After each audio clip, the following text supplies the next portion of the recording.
카이로스 시작하겠습니다. 반갑습니다. 반갑습니다. 예, 아까 박수 소리가 적어서 네. 소리가 안 들어갔어요. 예. 자, 우리 예하운 선교회 김디모데 목사님. 네, 어서 반갑습니다. 오십시오. 예. 김대무대 목사입니다. 그리고 우리 평화나무의 뉴스 진실성 검증센터장인 권지영 기자님. 반갑습니다. 네, 안녕하세요. 반갑습니다. 예. 가나다 순으로 한다고 했는데 권이 김보다 앞서죠? 아, 그렇습니다. 예, 그렇습니다. 먼저 소개를 해드렸어야 했는데. 아닙니다. 괜찮습니다. 예, 주인공은 나중에. 네, 알겠습니다. 그렇죠. 최후에, 네. 최후에 네. 알겠습니다. 어제 저희 그 평화나무가 서울중앙지검 앞에 가가지고 김무성 자유한국당 의원을 고발했는데, 그리고 이제 제가 법률가들한테 좀 연락을 해봤는데, 이거 되겠어요. 무혐의로 나오죠. 100이면 100 다 그렇게 얘기를 합니다. 그런데 그래서 그랬어요. 그 이석기는 뭐냐? 이석기는 뭐냐 그랬더니 대부분의 법률가들이 에이 그 알면서 뭐라? 알면서 예, 대한민국의 이 법치주의의 현실이 이렇습니다. 예, 그래서 진짜 알면서 그것처럼 무혐의로 날라온다.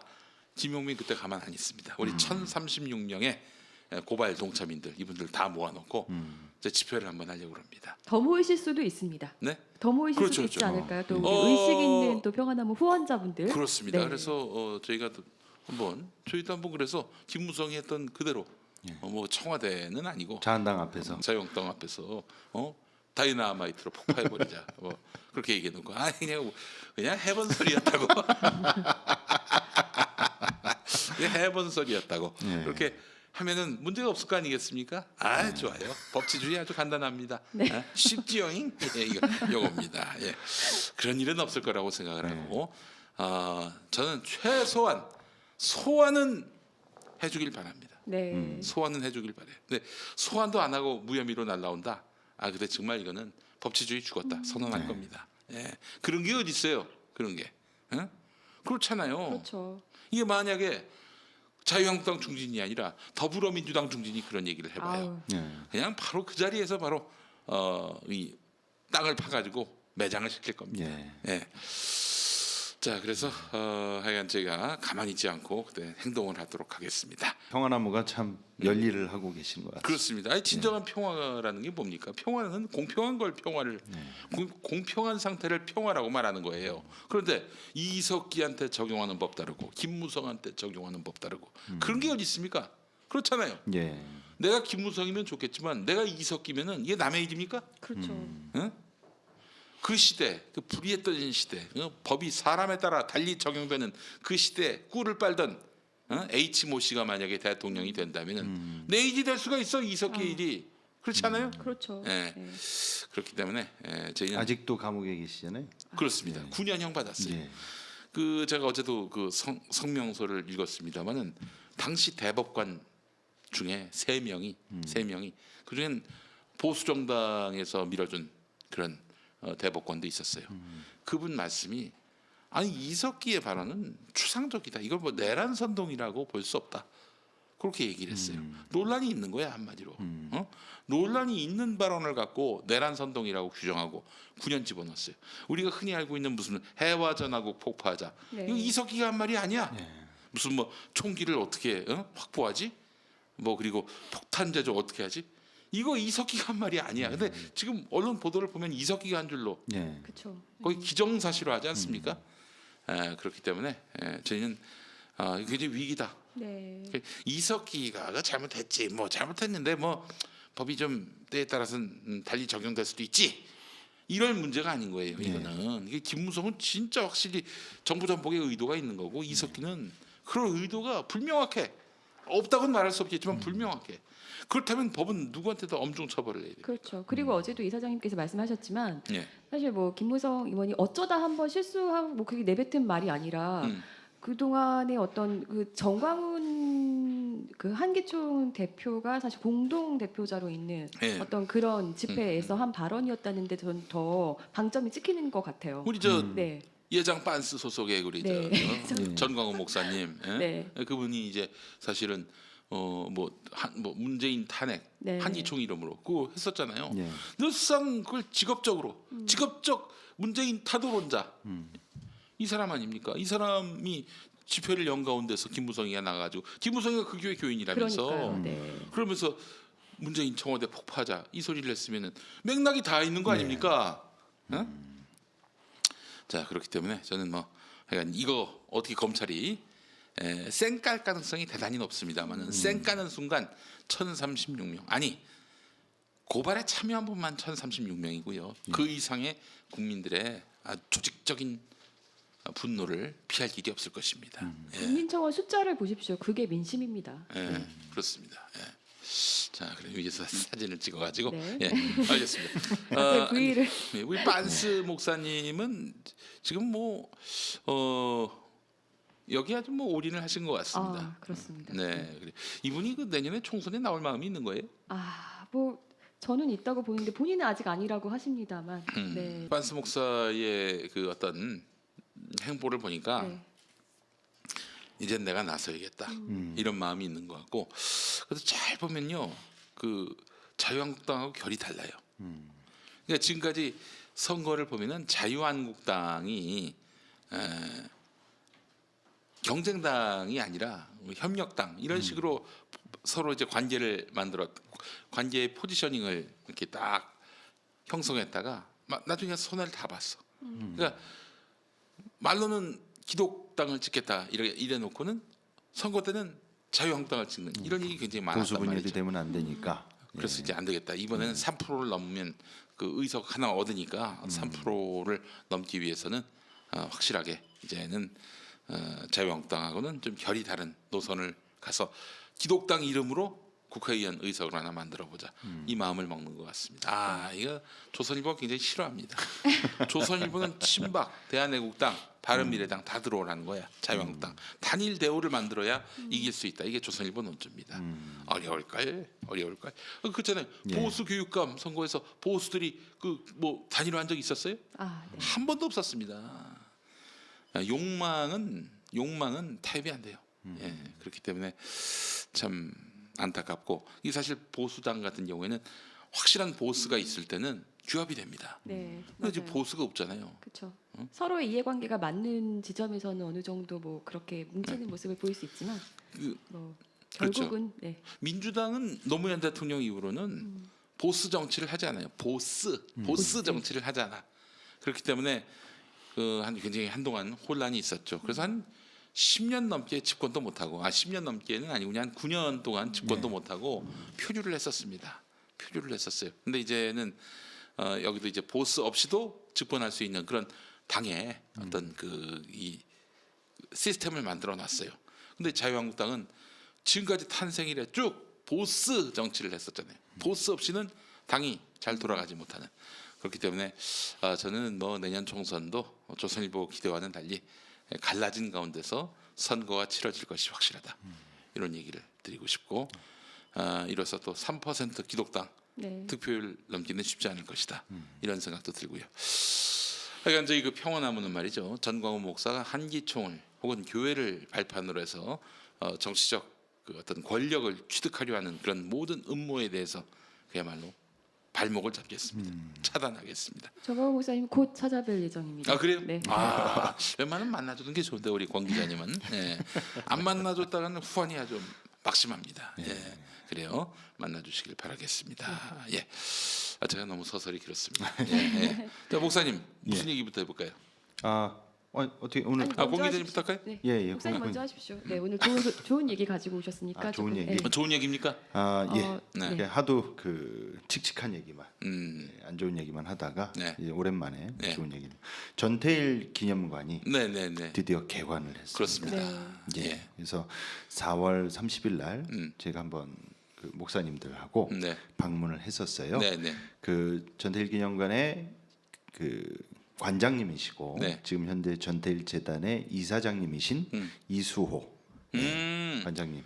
저 민주노총 위원장도 네, 하셨고, 맞습니다. 그리고 서울시 교육감 선거에도 한번 나오셨어요. 2012년 그 광노현 교육감 그 직을 박탈하고 나서 재보선이 있었는데 그때 하여간 그 양반이 나갔었었죠. 맞습니다. 그래서 지금 현재 전태일 재단 이사장님이시고요. 그리고 전 이사장님은 그 향림교회 조원정 목사님 하고 그리고 전태일 실록을 집필하신 그 최재영 목사님이라고 계십니다. 그래서 이분들하고 함께 이제 전태일 기념관 개관 하루를 앞두고 예. 이제 방문을 해서 6층 건물로 되어 있는데요. 예. 그 표면에 네. 막 이렇게 글자가 적혀져 있는데 네. 그게 전태일 열사 편지 내용을 아이고. 새겨놓은 거예요? 예, 새겨놓은 예, 거라고 그러더라고요. 네. 조형물로요. 예. 그래서 제가 왜 특별히 이렇게 카이로스에서 음. 이 전태일 기념관 개관 소식을 전하고 그리고 방문 이야기를 나누고 싶었던 이유 중에 하나가 네. 또 이제 그런 게 있습니다. 알고 보니 기독교인이었더라. 이 프레임이 또 되게 좀 웃기긴 한데 그래도 이제 많은 분들이 뭐 그런 거 있잖아요. 축구 선수 나중에 뭐 VIP 뽑혔더니 국민일보가 그런 거 많이 합니다. 뭐 축구 선수가 골프 선수가 기독교인이었고 기도의 힘으로 뭐 금메달을 땄다 우승했다. 어떻게 보세요 그 부분은? 저는 그런 거 굉장히 싫어하잖아요. 싫어요. 네, 왜 왜냐면 싫어요? 아니 그럼 진 사람은 기독교인이면 그 사람은 기도 안에서 진 겁니까? 그렇죠. 네. 특히 저 모 교회 같은 경우에는 뭐 부자가 되는 것이다. 기독교인 되면은 네. 부자가 된다 이런 얘기 하는데 아니 그러면은 가난한 사람은 축복을 못 받은 건가? 그러니까요. 저주 받은 거예요? 그럼 뭐야 그거는? 헛믿은 거예요? 그러니까요. 그래서 그런 프레임으로 네. 이 전태일 열사님을 소개하려는 취지보다도 네. 실제로 이 전태일 열사님이 네. 상당히 기독교적 정신과 기독교적인 베이스에서 네. 이러한 일들을 해왔고 그리고 이러한 일이 있었던 베이스가 되거든요. 예. 그래서 그 전태일 실록을 기록하셨던 그 최재형 목사님 같으신 경우에는 네. 이소선 여사님 전태일 열사의 예. 어머님이신 이소선 여사님을 상당히 오랜 기간 동안 하나하나 이렇게 인터뷰하셔가지고 모든 기록을 네. 다 하셨고요. 그 전태일 열사께서 이 청계천에서 일을 했던 당시에 모든 그 족적들과 그걸 추적을 하셔가지고 모든 기록을 다 하셔서 실제로 이 전태일 기념관이 개관될 때 모든 자료들을 네. 거의 다 이 목사님께서 제공해 주신 그런 분이시거든요. 그래서 무엇보다도 그 조정 변호사님 조영래 변호사님께서 네. 쓰신 그 전태일 평전 있지 않습니까? 네네. 거기는 이제 좀 그 당시에 대중화되기 위해서 대중적인 호소를 위해서 기독교적인 내용을 거의 없었다고 그러더라고요. 그 제거했군요. 않는 거죠. 네. 그런데 전태일 열사님하고 이소선 여사님하고 모든 얘기와 인터뷰를 할 때마다 그분들의 입에서 항상 나오는 이야기가 전부 이제 신앙적인 이야기들이 상당히 많이 나왔다는 거죠. 그래서 무엇보다도 이 전태일 열사 기념관이 이 시대에 저는 개인적으로 좀 이렇게 가장 큰 우리에게 메시지를 던져주는 것이 지금까지 교회에서 무슨 간증이다. 그리고 누구 뭐 신앙적으로 우리가 모본이 되는 인물이니 뭐니 그렇게 많이 소개가 됐는데 항상 성공자적인 입장에서 그렇죠. 그러니까 성공하고 이제 뛰어나고 그리고 무엇인가 이룬 사람들이 내가 이렇게 기도하고 내가 이렇게 예배 잘 드리고 이런 식으로 해서니 축복받아서 이렇게 됐다. 이게 마치 하나의 신앙의 올바른 이렇게 모습인 양 좀 설교 시간이나 교회에서 많이 소개가 됐잖아요. 그런데 이 전태일 열사님이야말로 정말로 많은 분들이 많이 모르세요. 의외로 많은 분들이 기독교인이었다는 것 사실 자체를 모르고요. 그렇죠. 그리고 제가 가끔씩 저희 그 중고등부 여자애들한테 중학교 1학년, 2학년, 3학년 여자애들한테 하는 말이 야, 니네들 만약에 지금 70년대나 60년대 말에 태어났으면은 청계항쟁에서 씨다 하고 있었을 거다. 니네 제가 농담으로 그래요. 아니 무슨 기분 나쁜 얘기를 하세요. 그래서 니들이 지금 놀토도 없어졌거든요. 예전에 있었는데 예.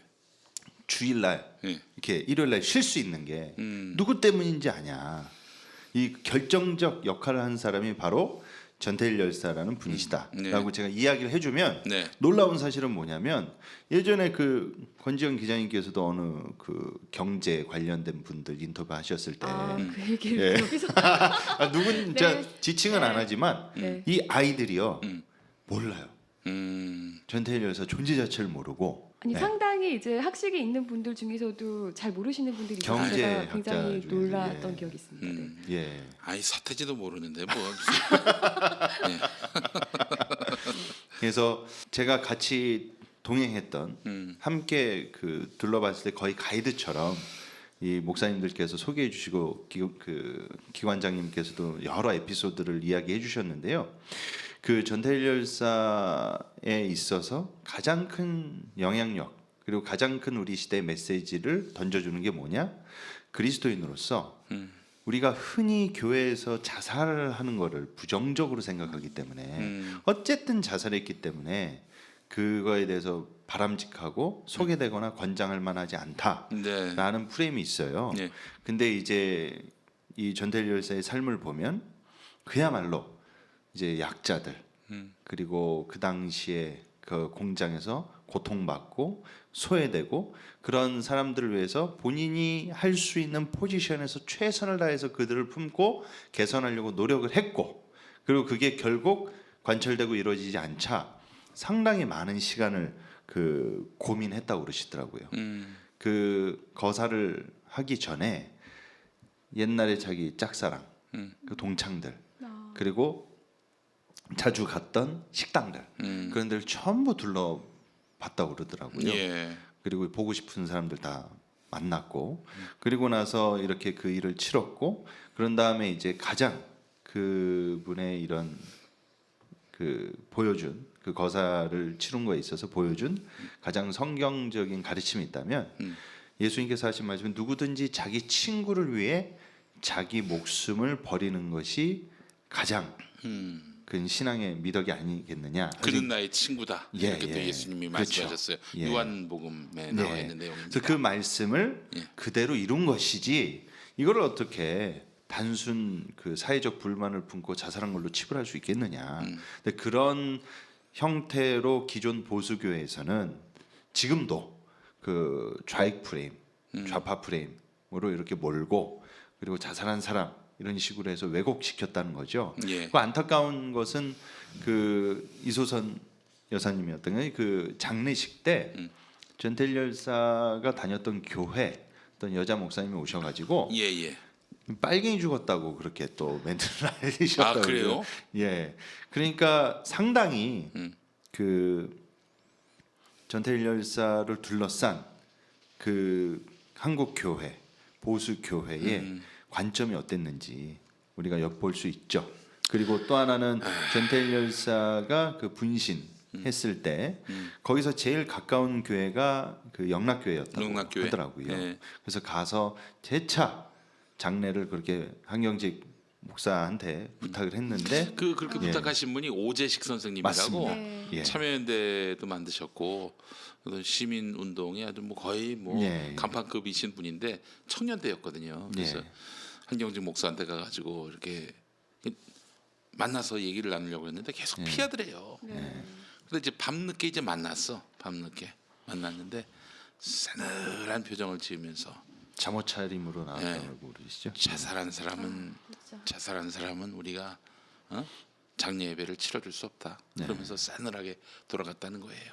예. 그래서 그거와 관련된 그 어떤 시인분은 시도 냈죠. 그런 식으로 따지면 예수도 자신의 죽음을 알고 거기 그러니까요. 자신을 내어줬는데 그렇지. 타인을 위해서 예. 전태일 열사도 같은 그 위해서 봐야 되는 것이 아니냐.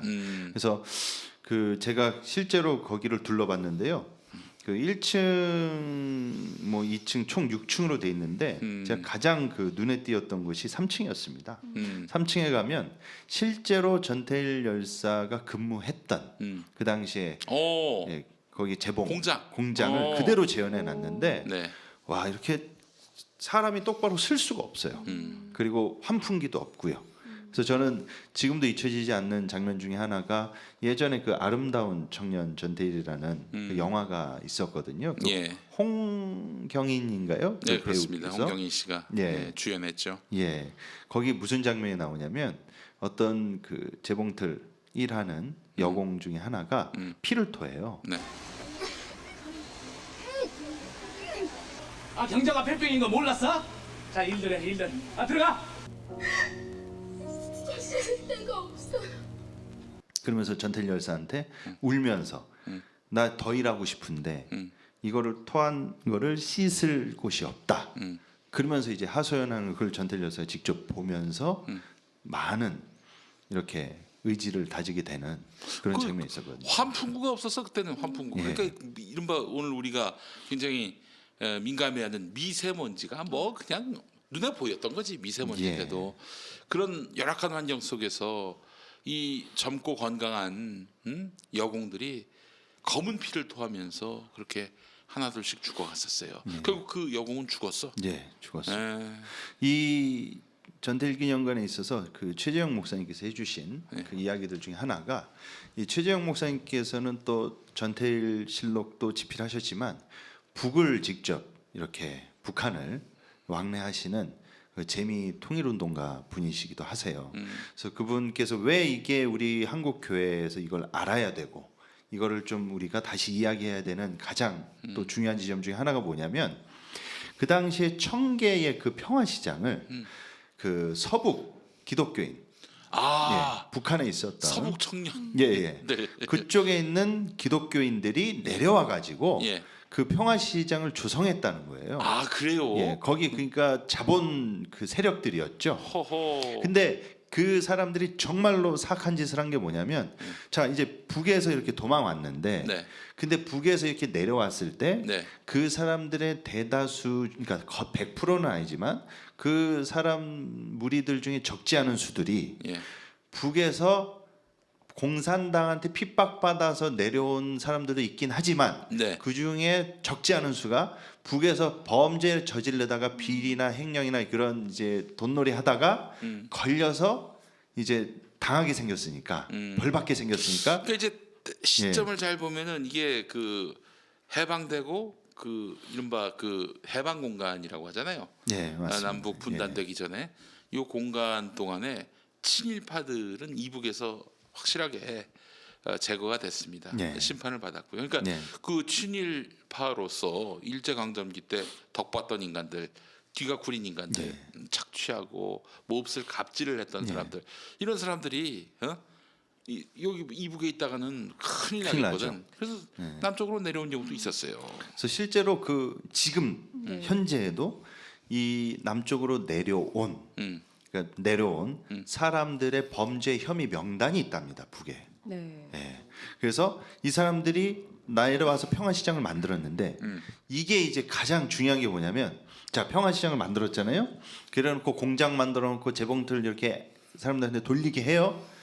그런데 주일날 자기네들은 세문안교회 영락교회로 예배드리러 가고 얘네들은 주일날 일을 시키는 거예요. 아, 그 심지어 잠 못 자게 하는 잠 안 오게 하는 주사까지 맞춰. 그렇지. 그러니까 그 전태일 열사가 이런 내용은 이제 그 평전에 없는데 실제로 이랬답니다. 그 전태일 열사가 가장 불만이었던 게 뭐냐면 전태일 열사도 기독교인이지 않습니까? 그렇죠. 근데 약수동의 한 교회에 다녔어요. 예. 자기도 기독교인이잖아요. 그럼 주일날 예배를 드려야 되잖아요. 근데 자기 사장들이 공장장들이 자기네들은 우리한테 주사 맞게 하면서 주일날 일 시키는데 지네들은 예배 드리러 가는 거예요. 그러니까 일요일은 쉬게 하라는 그 워딩 중에는 이 기독교인들도 주일날은 예배 드리게 해달라는 게 똑같이 포함이 되어 있었다는 거죠. 그러니까 전태일 열사 눈에 봤을 때는 아니 저 사람들이 진짜 기독교인이 맞아? 어떻게 주일 성수하는 걸 그렇게 중요하게 생각하는데 노동자들은 주일날 교회도 못 나가게 일 시키고 주사 맞아가면서 이렇게 어거지로 일을 시키면서 자기네들은 영락교회 세문안교회로 예배드리러 가는 거예요. 그 당시 교회는 주일 성수 안 하면은 지옥 간다. 뭐 그렇게 가르쳤지 않습니까? 심했죠. 지금도 네. 그런데요. 그러면은 그 노동자들은 지금 지옥 가라는 교회 거예요? 다니는 저 사용자들 때문에 교회도 못 나갔는데 네. 지옥 가겠네? 그게 아니에요. 씨. 아, 내 욕 나올 뻔했습니다. 예. 이 부당함, 예. 이 부당함에 대해서 계속 이야기를 했었죠. 근데 뭐 얘기할 때마다 쫓겨나고 예, 그 공장이나 그 당시에 그 회사에서 이제 밀려났죠. 그렇지. 그래서 그 당시에 전태일 열사가 할 수 있는 합법적 행위로 모든 행위를 다 했는데도 관철이 안 되죠. 언론에서도 잠깐 관심 가졌 말았다 하니까 그래서 최후로 선택한 것이 바로 문신이었죠. 그러면서 메시지를 전한 거죠. 그래서 오죽했으면 내가 대학생 친구가 있었으면 좋겠다. 왜냐하면 법전이 전부 법전이 한자로 너무 있으니까. 어려워. 예. 그러면서 그 이소선 그 여사님, 그 어머니께서도 그 전태일 열사님이 돌아가신 지 상당히 오래됐잖아요. 그럼에도 불구하고 한 수십 년이 지났는데도 인터뷰할 때마다 그 마치 살아있는 것처럼 눈물을 머금으셨다고 그렇게 이야기를 전해 들었습니다. 사실 어쩌다 욱해서 한 게 아니라 정말 해볼 거 다 해보고 여러 가지 고뇌와 고민과 막 이런 것들을 거쳐서 사실 그렇게 거사를 치룬 건데요. 사실 어떻게 보면 그렇게 이루신 거에 사실 우리가 무임승차해서 지금 있는 거잖아요. 근데 저는 안타까운 게 아까 말씀하신 그 나만 잘 믿으면 된다 그 신앙이요. 그렇지. 지금도 보수교회 안에 너무 그대로 있는 거죠. 그게 너무 안타까운 것 같아요. 네. 네, 그냥 나만 잘 되면 이 얘기 너무 많이 들었고 이런 게 참 속이 많이 상하네요. 예수의 십자가 사건이 전 세계를 깨웠다면은 전태일 사건은요 우리 사회 지성들을 깨웠어요. 예. 진짜 그래서 대학생 친구가 있었으면 이 말이 모든 대학생들을 깨웠죠. 아, 내가 전태일의 친구가 되지 못한 거에 대한 그런 죄책감, 이런 건데 저는 또 이분이 말이죠. 그 이렇게 우리 그 여동생 같은 여공들이 그렇게 검은 피를 토하면서 죽어가는 모습을 보면서 이걸 어떻게든 좀 한번 바꿔봐야겠다 해서 처음에는 막 신문사 찾아다니고 노동청 다니면서 민원 넣고 그랬었는데 뭐 아무짝에도 뭐 네. 이게 도움이 못 됐고 그리고 세상은 바뀌지 않았고 그래서 할 수 없다. 이 허울뿐인 그냥 종이 쪼가리에 불과한 법전과 함께 나를 불사르면 세상이 주목하겠지. 그런 마음에 자기 몸을 태웠어요. 예. 이게 그 십자가의 정신과 무엇이 다른가? 나는 그 묻지 않을 수가 없는 것이고 그렇기 때문에 저는 이 기독교인으로서 전태일이 예수의 정신을 그대로 실현을 한 것이다. 그걸 자살이라고 얘기하는 인간들 보면은 참 저는 부검을 한번 해보고 싶습니다. 부검을. 아니 그런데 또 제가 책에도 썼습니다만은 맨 얼굴의 예수에도 썼지만은 오병이어 사건. 저는 오병이어 사건을 이 전태일의 사건에서도 봤어요. 뭐냐면은 전태일이 이제 집에 가려면 한 30분인가 당시로서는 버스비 저 도봉산 쪽에 집이 있었어요. 그러니까 그 저 청계천에서 도봉산까지는 버스 타고 가야지. 그런데 여공들이 계속 일을 하고 있는 거예요. 그래서 풀빵을 자기 차비로 다 사면 아주 푸짐하게 살 수 있는 거예요. 네. 이걸 사가지고 그 아이들 먹이고 자기 걸어갔어. 도봉산까지. 그 자기도 배불렀고 여공들도 배불렀고 이게 바로 오병이어의 기적. 전태일이 그 실현한 오병이어의 기적이 아닌가 그런 생각이 들면서 아 역시 참 그래서 그 전태일 사후에는 전태일을 일컬어 오늘 우리 시대에 온 예수다 이렇게 얘기하는 사람도 있습니다. 뭐 아니 그래서 전태일을 예수님으로 추앙하자 이런 의미가 아니라 그런 미워하는 게 맥락이 아니라 아니고 그 한마디로 예수의 정신을 실현한 그런 인물이다라고 전태일을 이렇게 평가했어요. 그러니까 십자가 신앙을 제대로 갖는다는 거는 이 십자가를 목걸이로 걸고 다니는 그런 차원이 아니라 나를 희생해서 많은 이들을 그 구하고 그들에게 희망을 줄 수 있는 것. 이게 죽었지만 결국 그 정신은 부활해서 많은 것들을 소생시키는 이게 바로 십자가 신앙이거든요. 그렇죠. 전태일이 바로 그 십자가 신앙이 살아 있었던 인물이 아닌가 저는 그렇게 판단을 합니다. 그래서 좀 저는 한 가지 바람이 있다면 네. 목사님들의 설교 예화 때 제발 록펠러 이런 인간들 말하지 록펠러. 말고 그 또 한 명 더 있잖아. 누구지? 그 록펠러 말고 뭐 무슨 자자 누구지? 카네기. 카네기. 이런 인간들. 카네기는 학살을 했어요. 이런 인간들 네. 웬만하면 거론하지 않았으면 좋겠네. 꼭 그러니까 돈 많이 벌고 네. 사회적 지위를 얻고 대통령 되거나 또 정치적 입지를 다진 그런 성공주의 신학에 찌들어 있어서 마치 그 위치에 가서 정복자가 되고 권위자가 되고 권력을 얻는 게 하나님께 영광 돌리는 거다.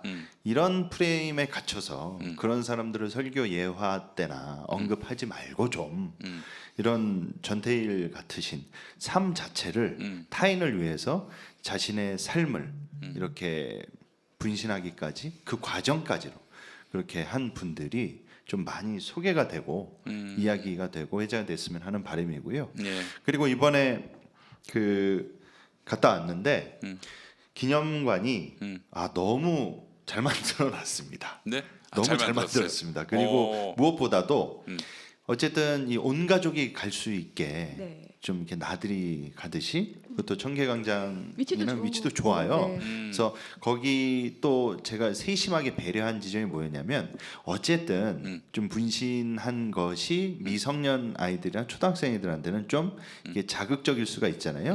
그래서 그것들을 이렇게 좀 유하게 표현을 해놨습니다. 아이들도 이렇게 쉽게 어린이 접근할 수가 청소년도 가서 볼 수 전태일 있게요. 정신을 공부할 수 있는. 예. 그래서 그거에 대해서 되게 세심하게 이게 잘 꾸며 놓으셨거든요. 그래서 한 번쯤은 이게 서울 뭐 지방에서 서울 오신 분들 또는 이렇게 주말에 네. 그리고 이렇게 한번 가셔서 예. 개관 시간은 인터넷 치면 다 나오는데요. 그 위치가 어디 있다고?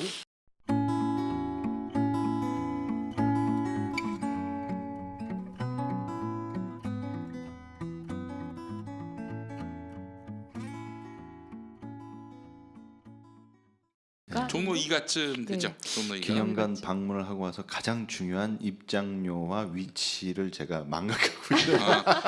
그래요. 아이고 뭐 얼마나 하겠어. 저는 어떻게 운영하실지도 좀 걱정돼서. 서울시에서 네. 예, 서울시에서 지금 이렇게 네.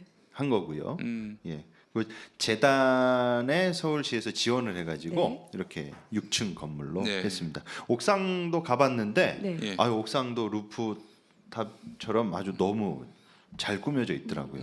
꼭 가봐야겠네요. 예, 진짜. 예. 정말로 좋습니다. 예. 그래요. 그래서 무엇보다도 음. 저는 다음 세대 아이들이 진짜 중요하다고 생각하거든요. 잊으면 안 되지 않습니까? 네. 이런 일이 있었다는 거를.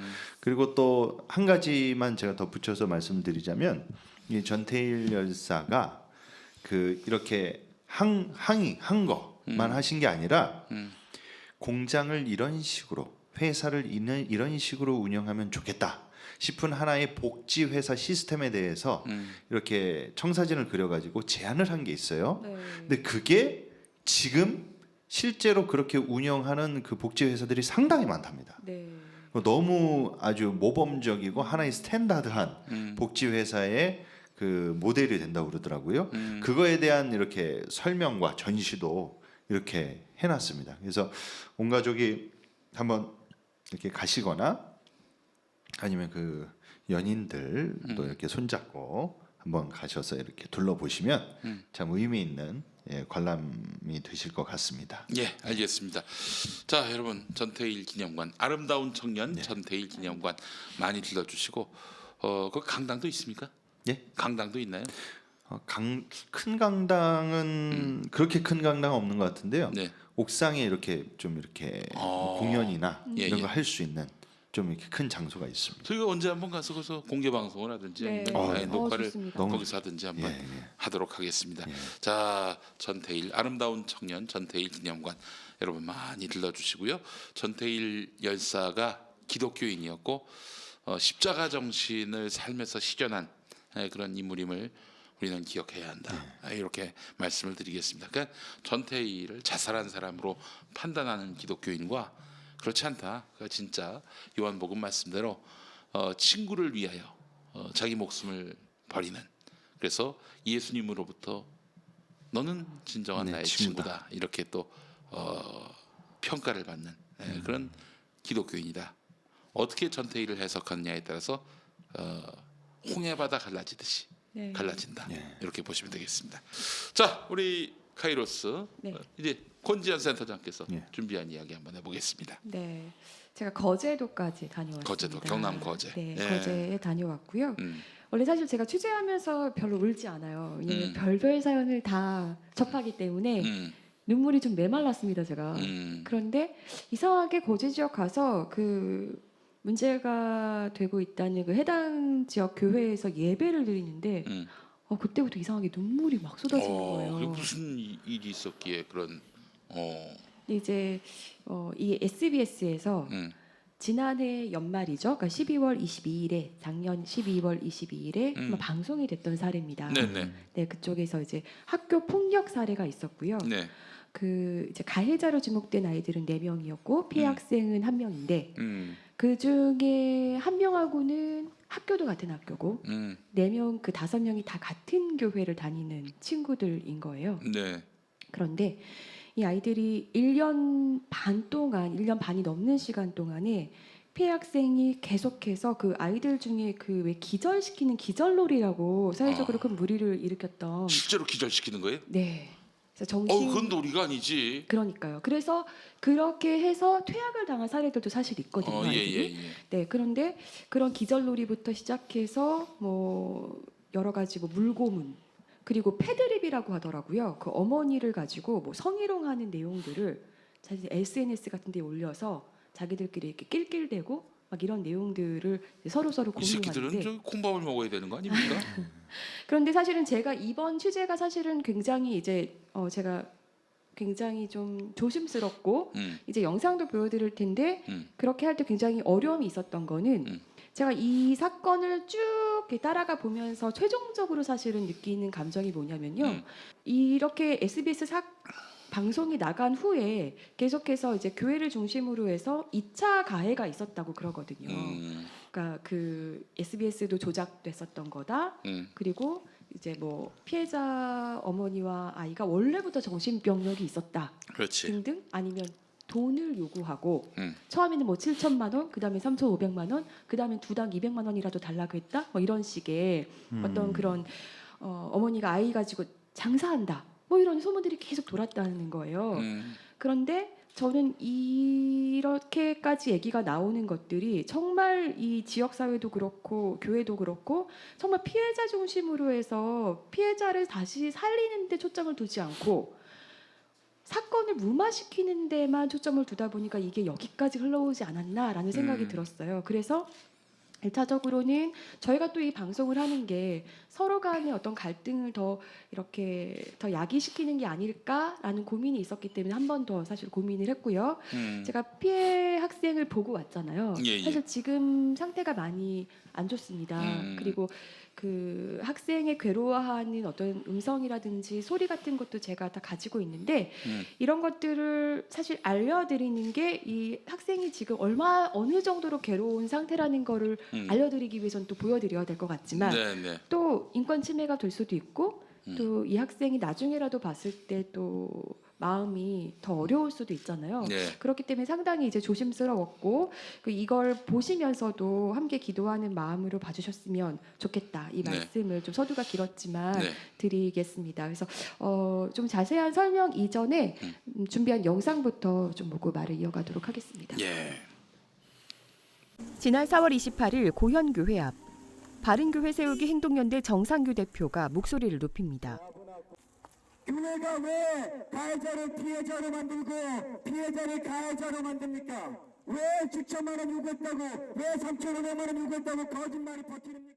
정 대표는 지난해 연말 한 공중파 방송을 통해 거제 지역 학폭 사건의 진상이 알려진 이후 시간이 날 때마다 고현교회를 찾고 있습니다. 애들이 하면서 또 치유되는 거예요. 머리 잡고 빙빙 계속 돌렸어요. 죽는구나 이런 생각도. 1년 반이 넘는 시간 동안 기절놀이부터 물고문, 패드립 등에 시달린 피해 청소년은 세상과 아이의 담을 쌓아버렸습니다. 나 심장이 자꾸만 아파. 학교 폭력을 둘러싼 양측의 팽팽한 공방 끝에 피해 학생의 피해 상황을 증명해줄 CCTV까지 발견된 사건. 그러나 이 사건에서 피해 학생과 어머니의 마음에 다시 한번 지울 수 없는 상처를 안겨준 건 다름 아닌 교회라고 주장합니다. 고용교회만 안 갔었어도 애가 일어나는 아니었죠. 친구도 많았고 약간 리더십도 있었고 배려심도 있었고 매일 침뱉음과 기술과 폭행과 고문을 당했어요. 매주 교회에서는 집단 폭행을 당했고 교회가 거짓말하고 하는 거 보고 얘가 양 어른들에 대해서 교회에 대해서 사람을 아무리 못 믿는 거야. 사건의 진상을 알게 된 후 가장 먼저 교회 고등부 담당 목사를 찾았다는 피해 학생의 어머니. 그러나 돌아온 대답은 예상을 빗나갔습니다. 잠도 안 와. 새벽 3시 돼서 고용교회가 열려있거든요.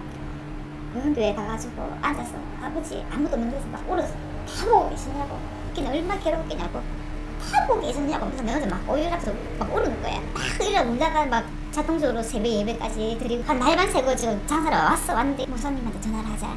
그러니까 목사님 일을 어쩌으면 좋겠습니까? 내가 그랬거든요. 그러니까 목사님 한 얘기가 어머니 기술문화라는 게 있다네. 예? 그러니까 어머니가 이해하기 힘들지만은 그 아이들 노력은 문화다. 그 목사님이 뭐 반을 옮겨 달랬거든요. 반을 옮겨서 해결될 문제가 아니고 교회는 아무 문제 없고 대한학교든 어느 학교 자꾸 전화 보내는 얘기를 자꾸 하는 거야. 맞을 때마다 이러면서 하나님 도와달라. 그 기도만 했대요. 도와달라. 지금 이 상황에서 벗어나게 해달라.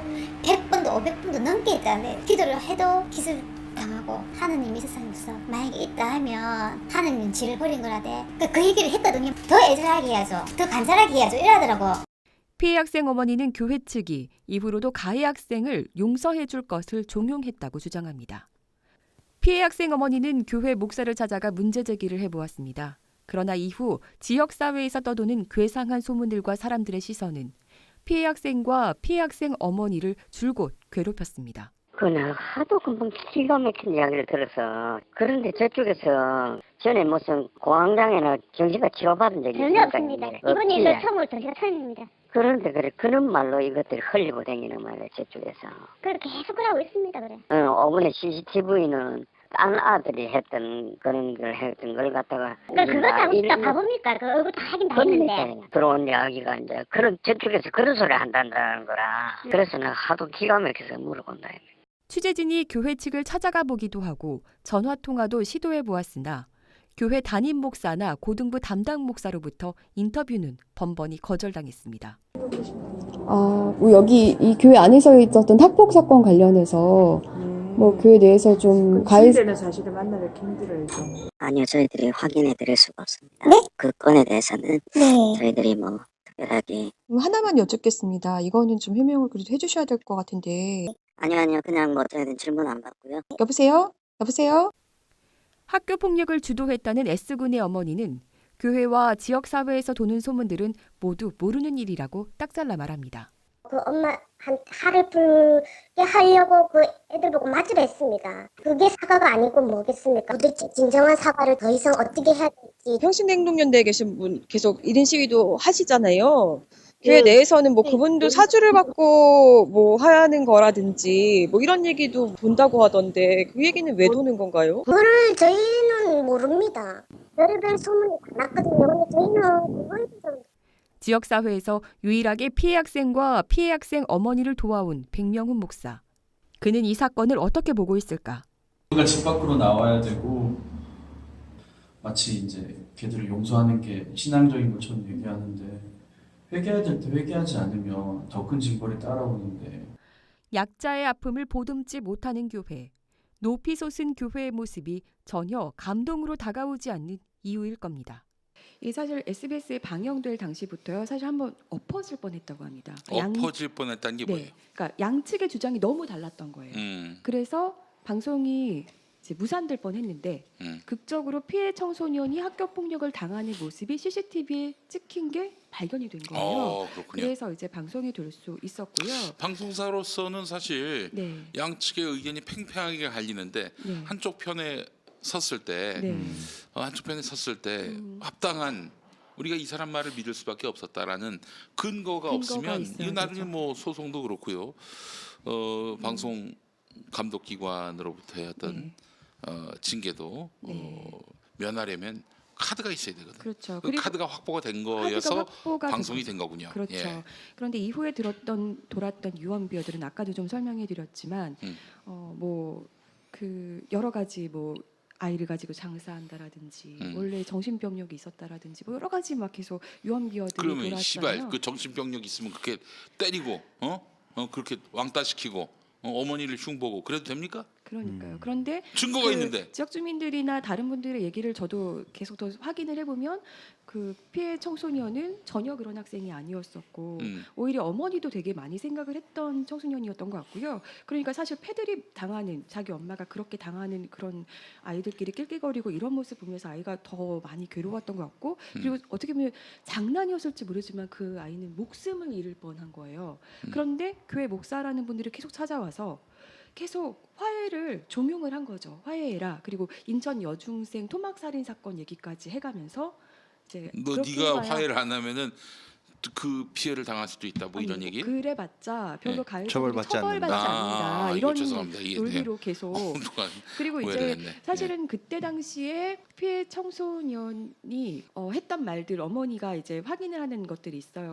목사님이 뭐라고 했어?라고 할 때 이제 아이가 얘기하는 것이 있는데 청소년 아이가 그런데 이제 목사님이 근데 녹음을 하는 것 같았어. 아이가 이런 얘기도 사실은 하거든요. 그러니까 이게 저는 그 녹취를 하건 하지 않았건의 여부보다는요. 이 피해 청소년 아이가 그만큼 목사에 대해서 불신을 갖게끔 만든 거. 이 자체가 굉장히 잘못이라는 생각이 많이 들었습니다. 그리고 이게 그럼 교회는 왜 이렇게 피해 청소년 편에서 더 많이 서주지 않았을까? 사실 이 지점이 굉장히 중요하잖아요. 그렇죠. 근데 저 레드 회원님 말씀은 그 교회 헌금 많이 한 사람이 그 가해자 부모인 모양이구나 이렇게 말씀하셨어요. 네. 그거죠. 그렇습니다. 그리고 중직의 자녀들인 것 같아. 네. 대부분이 중직 자녀들이고 참. 일가 친척들이 그 교회에 굉장히 많이 다니고 있고요. 피해 학생은 어머니가 굉장히 작은 분식점을 하고요. 그러니까 아이를 홀로 키우시는 분이세요. 아이고 어머니가 네. 헌금 많이 했으면은 대접이 달라졌을 거예요. 많이 안타깝습니다. 네. 네.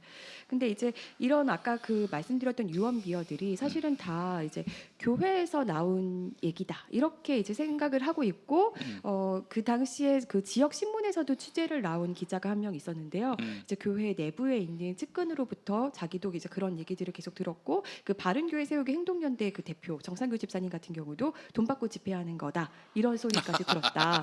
근데 저희가 그분을 알지만 절대 예. 그러실 분이 아니시죠. 근데 네. 저기 정상규 집사님이 카이로스 저 출연료 드리려고 했는데 안 받으신다고 그래가지고 네. 내가 우리 저기 스태프한테 강제로라도 넣으라고 그랬는데 왜 그걸 안 받지? 정상규 집사님. 오히려 그분은 어떤 말씀을 하시냐면요. 네. 자꾸만 이렇게 더 사주려고 그러세요. 그러면서 카이로스에 후원하는 마음으로 사주겠다고. 됐다고 괜찮다고. 그러니까 그 평화나무 후원금 내겠다고 그래서 그러지 말라고 그랬어요. 네, 예. 그래서 후원하는 마음으로 더 뭘 이렇게 주시려고 하는 분이지. 네, 뭐 어디 가서 돈 요구하고 이런 분이 절대 아닙니다. 네. 정 씨면 현대 쪽 가문인가?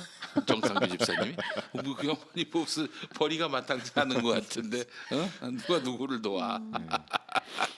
그래서 제가 이 취재 과정에서 어렵게 그 고등부 목사님 담당 목사님이는 통화를 하게 됐는데요. 자, 근데 고현교회가 어느 교단이에요? 고신 측입니다. 고신 측 그렇지. 네. 그 부산 영남 측은 네. 또 고신이 많아요. 네. 예.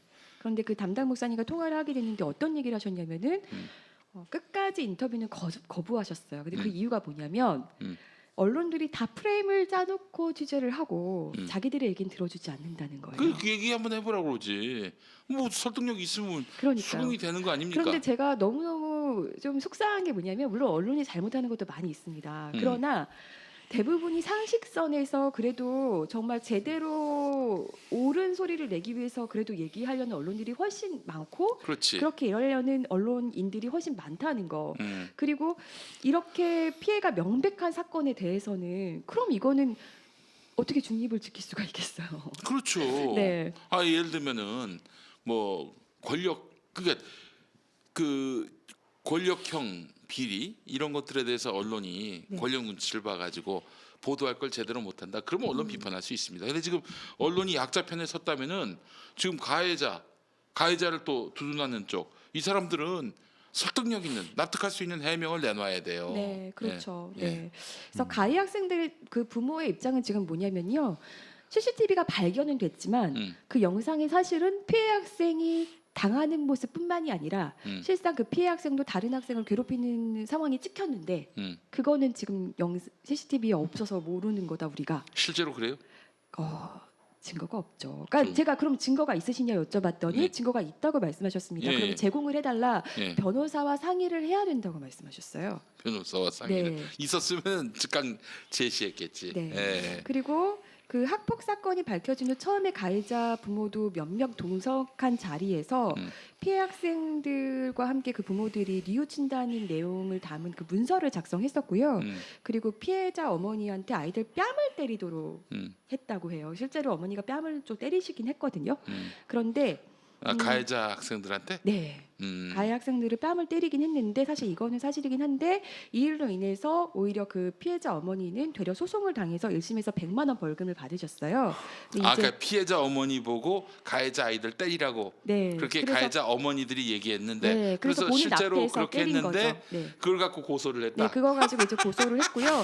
그런데 이제 좀 그런 게 이제 뺨을 때린 거 이상의 행동을 했다고 이제 가해자 부모님들은 주장을 하세요. 그러니까 예를 들자면 3시간이나 감금해 놓고 뭐 배도 가격하고 뭐 심하게 때렸다고 하는 거죠. 네. 근데 제가 그 가게를 가봤지만 이 주방을 제외하고는 4평 남짓 공간인데요. 네. 거기에 그 가해 학생들과 피해 학생 아이와 어머니 그리고 그 부모들까지 있었다면 굉장히 꽉 찼을 것 같은 거죠. 그리고 그 장소가요 감금을 해놓기에는 조금 어려움이 있을 만큼 밖이 훤히 보이고 그냥 이렇게 길가에 있어요.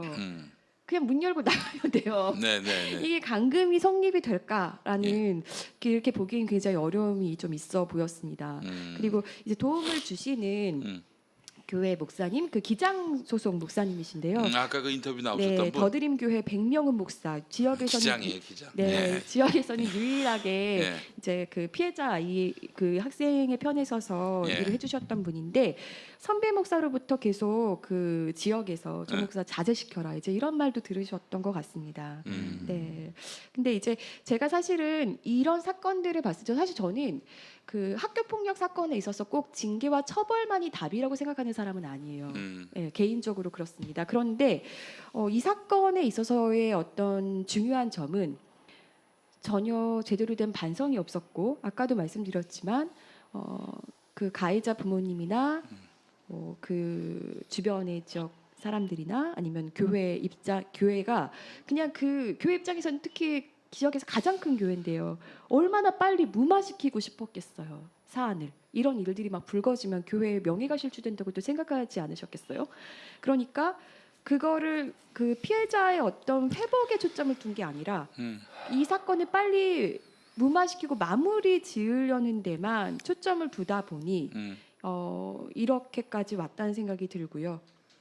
야. 좀 우리 사회가 이 피해자 사실 제가 지금도 이 피해 청소년의 그 눈빛이 잊혀지질 않아요. 그러니까 눈을 마주치지 않는데 초점이 아예 네. 나갔다고. 그런데 왜 안 그렇겠습니까? 이렇게까지 폭력을 당하고 그리고 하나님께 계속 구했다고 하잖아요. 내가 나를 이 상황에서 벗어나게 해주세요, 벗어나게 해주세요 기도했으나 계속해서 폭력을 당하고 기절당하고 목숨까지 잃을 수 있을 정도의 어떤 그런 압박을 계속 당한 거잖아요. 그런 청소년에게 어떻게 보면은 조금 더 위로나 이 회복을 먼저 생각하지 않고 이렇게까지 이런 상황에까지 오게 한 어떤 교회가 저는 이제라도 피해 회복에 좀 나서야 된다 이렇게 생각이 들고 그래서 이사장님 허락하시면 저희가 위로 방문을 한번 하려고 합니다. 네. 그럼요. 뭐 당연히 해야 될 일입니다. 예. 그리고 이 입장을 바꿔가지고 제가 예를 들어서 고현교회 목사라고 한번 치죠. 헌금 많이 내는 중직교회 여러 명이 있어요. 그 자녀들이 일을 저질렀어. 난 어떻게 했을 것인가. 근데 피해자는 뭐 상대적으로 이제 헌금 액수도 좀 적고 또 교회에서 뭐 그렇게 썩 뭐 두각을 드러내거나 그런 존재는 아닌 그런 평신도야. 나는 어떻게 했을까? 과연 이 사건의 진실만 보면서 가해자 피해자를 확실히 판단하고 그렇게 해서 가해자를 준엄하게 꾸짖는 목회적 그런 행동을 할 것인가 아니면은 뭐 좋은 게 좋은 거니까 가해자 피해자 왜 교회에서 시끄럽게 그러시나 좀 타협하고 뭐 그렇게 서로 용서하고 그게 넘어가야지 이렇게 할 것인가 라고 했을 때 당연히 전자를 택해야 되겠죠. 그렇죠. 그리고 그 가해 학생들도 저는 넓은 의미에서 보면 우리 사회가 만든 피해자라고 저는 생각을 하긴 하거든요. 그러니까 그 학생들이 어떻게 했으면 이렇게까지 됐을까 저는. 그러니까 교회와 학교의 지도가 아무것도 먹히지 않은 거잖아요. 그럼 이 학생들의 어떤 이런 행동을 하기까지는 그냥 나온 행동들은 아닐 거라는 거죠. 그러니까 제대로 지도하지 못한 학교와 사실은 교회도 반성을 해야 되는 일인 거고 우리 사회 전체가 사실 어른이라면은 반성이 먼저 돼야 되는 일인 것 같고요. 그러니까 자, 한국 교회가 가장 큰 문제가 뭐냐면은 정의를 상실해 버렸어요. 그러니까 좋은 게 좋은 거다. 정의가 상실되면은 그 자리를 좋은 게 좋은 거다라는 온정주의 이런 것들이 또 장악하게 되거든요. 그러니까 정의의 관점을 보자면은 당연히 교회가 치지를 해야죠. 또 교회에서 벌어진 일이라고 한다면은 뭐 학생들은 어려서 미성년이라서 뭐 어떻게 할 수 없다 하지만은 그 부모들에게 교회가 치지를 해야 됩니다. 교회가 치지를 해야 돼요. 그래서 그 부모들이 정말 그 피해자가 납득할 만큼의 후속 조치를 취해야 할 것이고 그리고 그 피해 학생들을 교회가 적극적으로 우대하고 그리고 저는 교회 공동체의 대표가 목사가 사과해야 된다고 봅니다. 교인 앞에서 공개적으로. 그렇죠. 네, 공개적인 사과와 피해 학생이 내가 그래도 위로받고 있고 교회가 공식적으로 이거를 인정해 주는 거라는 사실 느낌만 받았어도 교회가 여기까지 왔습니다. 사과를 하고 이런 행위는 불이다라고 그쵸. 선언하는 순간 이 순간 교회가 영이 서는 거예요. 정의가 서는 거예요. 예? 이 피해 그 가해 학생들 생각에는 어떻겠습니까? 만약에 내가 이런 짓을 했는데도 우리 부모가 적극적으로 나를 옹호해줬고 계속해서 항변해줬단 말이에요. 네. 그러면 이렇게 해도 된다는 생각을 계속 가지지 그렇죠. 않겠어요? 이게 뒤집어 얘기하면은 그 전에 그 누군가가 그런 말씀을 했는데 어려서 성폭력을 당했어요. 여성인데 근데 아버지가 끝까지 너는 잘못 없어. 넌 잘못 없어. 넌 피해자야. 그렇기 때문에 넌 당당해야 돼. 구성애 선생님이 그랬죠. 그렇게 얘기를 해서 자신이 자신감을 얻었다는 거예요. 아니 그러니까 이 당한 또 가한 학생들한테 무엇이 정의고 무엇이 불의인지를 분명하게 일러주지 않으면은 그 비슷한 짓을 그 가해자들은 나가서 또 할 수 있는 거고 피해자는 그 피해 당한 거에 평생 짓눌려 산다니까요. 아이들 교육을 위해서도 그렇게 교회가 그렇게 해결할 문제가 아닌 거예요. 전에 한번 제 아는 친구가 교회를 다니는데 딸이 그 중직 아들한테 성추행을 당했어요. 근데 중직이고 하니까 또 시끄러우면 또 자기도 그러니까 어떻게 하면 좋겠냐고 그래서 야, 이 무슨 그런 걱정을 하냐? 응? 단호하게 네 딸 편에 서야지. 그렇게 고소하라고 그랬어 내가 그냥 바로. 결국 구속됐어요. 근데 교회가 이 상황을 알면서도 머뭇머뭇거리더라. 그 교회 그만두라고 그랬어. 그게 맞습니다. 예, 그게 맞아요. 정의 불의 문제는 아주 이거는 뭐 칼로 자르듯이 확실하게 선을 그어야 되는 겁니다. 고현교회, 대한예수교 장로회 고신측 고현교회, 거제 고현교회 이렇게 하시면 안 되지. 사실 그 다음에 제대로 된 어떤 질의를 한 다음에 그 다음에 화해가 있는 거죠. 그렇죠. 한숨을 깊은 한숨을. 그 우리 또 청소년 사역을 하시는 우리 일단은 목사님 또 입장이 있으시죠. 얘네들은 뭐 방송을 떠나서 일단 쳐맞아야 됩니다. 쳐맞아야 돼. 이런 애들은 이런 예, 맞습니다. 아주 확실한 그 어떤 처방을 내리셨어요. 왜냐하면 이 청소년 아이들 중에 좀 문제 있는 애들, 제가 좀 이 사건을 보면서 세 가지를 좀 이야기를 해드리고 싶은데요. 문제 있는 애들을 이렇게 여러 아이들을 제가 지금까지 봐오면 촉이 있습니다. 물론 제 촉이 틀릴 수도 있어요. 근데 거의 두 부류를 나누는데 사태의 심각성을 알고 나 이제 큰일 났구나, 잘못했구나. 그래서 좀 반성적으로 기우는 애들이 있는 반면, 그렇지. 어떻게 해서든지 이거 우리 부모님 백 그리고 이 상황을 교묘하게 이용해 가지고 모면하려는 녀석들이 있어요. 네. 근데 이 가해 아이들을 접해 보면 이제 상담을 오래 하다 보면 이 촉이 오거든요. 네네. 근데 대체적으로 이 지경까지 이르렀으면 이거는 아이들은 일단 쳐맞아야 되고 맞아요. 그리고 부모들이 문제입니다. 이거는 부모들이 쉴드 쳐줬기 때문에 여기까지 오게 된 거고요. 부모도 쳐맞아야 되는 거 아닙니까? 근데 부모님 아니 네, 그 고소 제가 듣기로는 말로 쳐맞아야 된다. 예. 그 피해자 부모님 주장하시는 바에 따르면 그 가해 학생의 아마 친척쯤 되는 분이신 것 같고 교회에 이제 계시는 분인 것 같은데 그 피해 학생한테 너도 그러면 이 아이를 기절시켜라 이런 얘기를 했다는 거예요. 근데 저는 이렇게 사고할 수 있는 어른의 생각도 너무 신기한 거예요. 어떻게 그러니까 부모들이 대부분 이런 경우에는요 가해 아이들이 저지경이 되도록 애를 이렇게 만들어놓은 부모의 잘못이 상당히 크고요. 그리고 대체적으로 항상 이런 피해 아이들을 만나다 보면 공통점이 뭐냐면 부모님들의 이 멘탈이 문제가 상당히 커요. 이거를 최대한 자기 자식이 이런 짓을 저질렀으면 아이를 철저하게 훈육하고 훈계하고 그렇지. 법적 처벌을 받을 수 있도록 해야 되는데 이 고소를 하는 게 이게 말이나 되는 일입니까? 그러니까 그분 입장에서는 나도 그럼 내 자식을 지키기 위해서 어쩔 수 없는 거 아니냐 이렇게 말씀하셨는데요. 그러니까 그렇게 얘기를 하잖아요. 그리고 또 항상 제가 이 이야기를 좀 많은 분들이 아셨으면 좋겠는 게 교회 부교육자들 포지션에서는 어떻게 할 수가 없습니다. 그러니까 이 어떻게 할 수가 없다는 게 뭐냐면 실제로 제 지인들 중에서도 이 교회에서 청소년부 담당하는 그 목회자들이 있어요. 전도사님, 목사님들. 분위기가 어떻냐면요. 중학생이 교회에서 대놓고 야 이 씨발 새끼야 막 이런 얘기를 해요. 그러면 혼내야 되잖아요.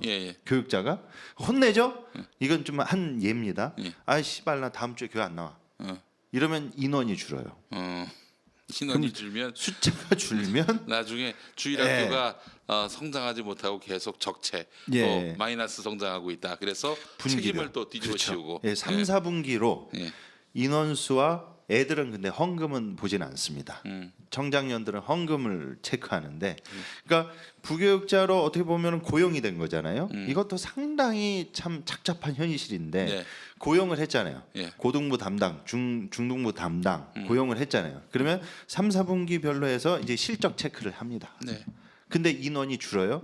그러면 내가 널 썼는데 부응시켜서 배가를 해야 되는데 줄었다. 근데 이 줄게 만드는 요인 중에 하나가 뭐냐?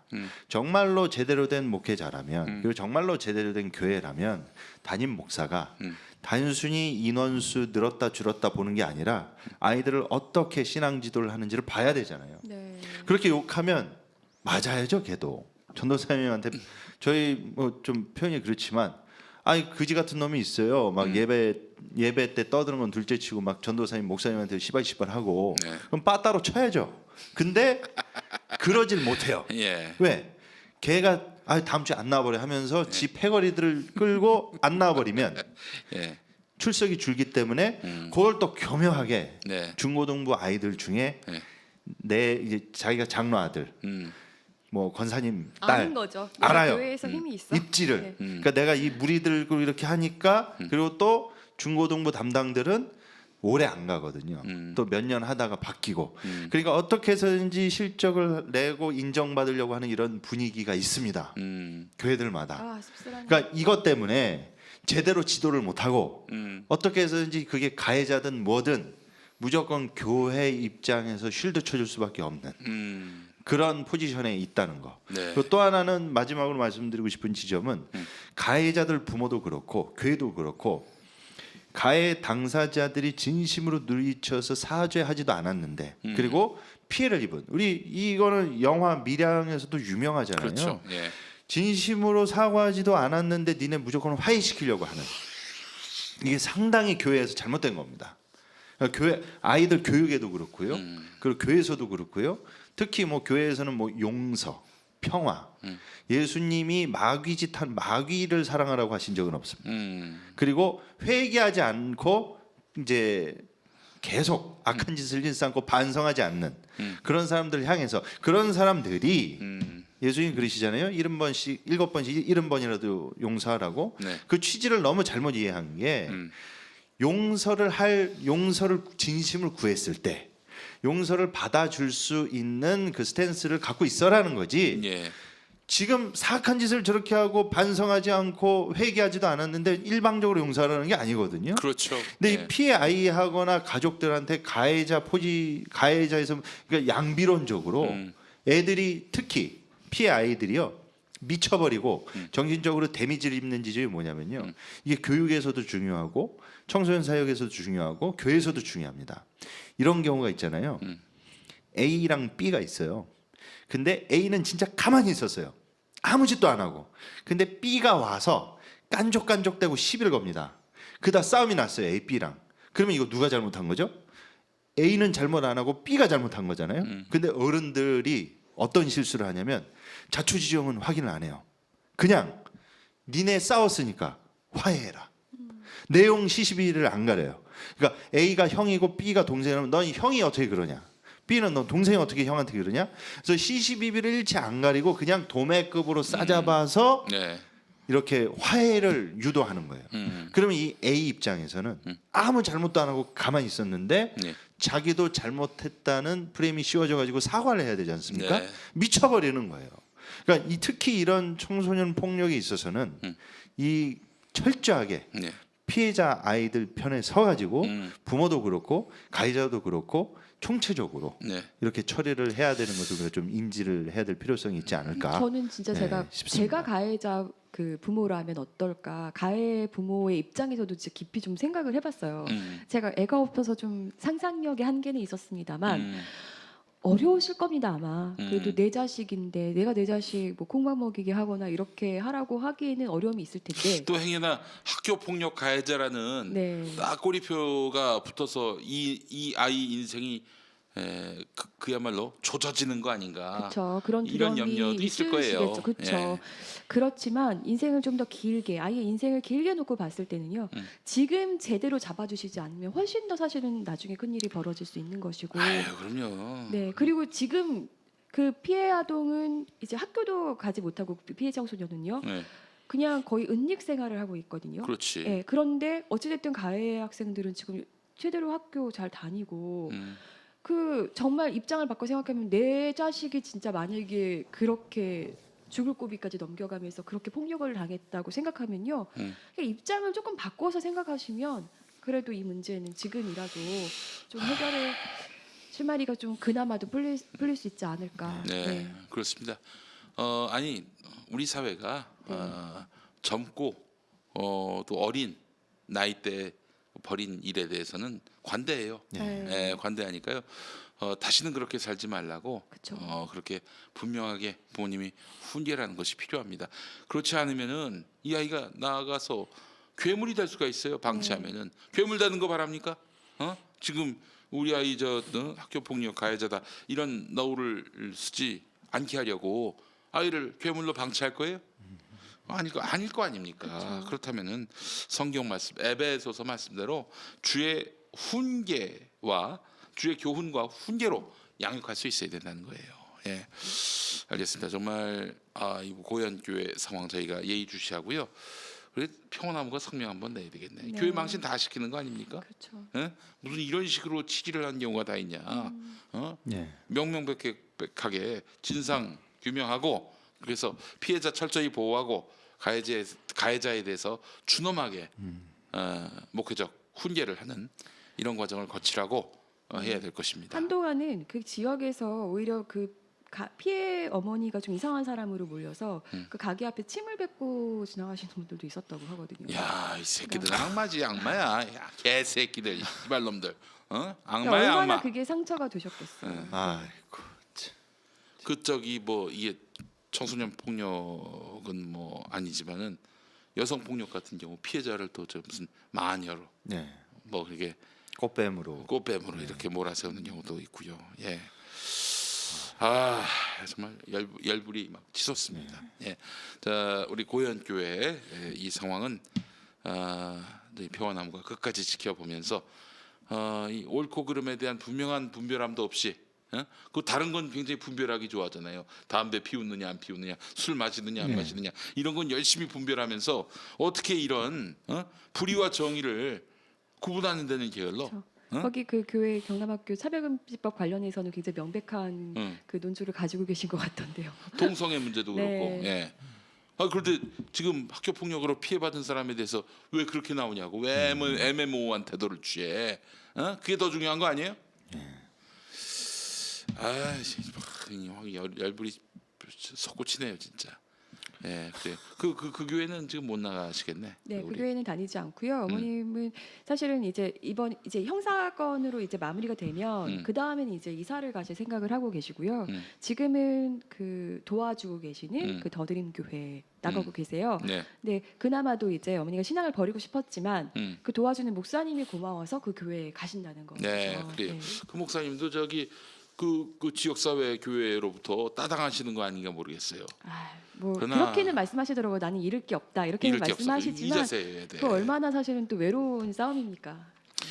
친구를 위하여 자기 목숨을 던지는 차원은 아니지만 친구를 위하여 그 고통에 함께 동참하면서 끝까지 끌어안는 그 자세가 정말 살아있는 목사님 같습니다. 네. 예, 기장 목사님. 기장 목사님이시고 네. 거제 출신이세요. 그래서 좋은 교회가 거제 지역에 하나 있었으면 좋겠다라는 뜻을 품고 자기 고향에 가서 이제 개척을 하신 거죠. 성함이 어떻게 돼요? 백명훈입니다. 백명훈 목사님. 알겠습니다.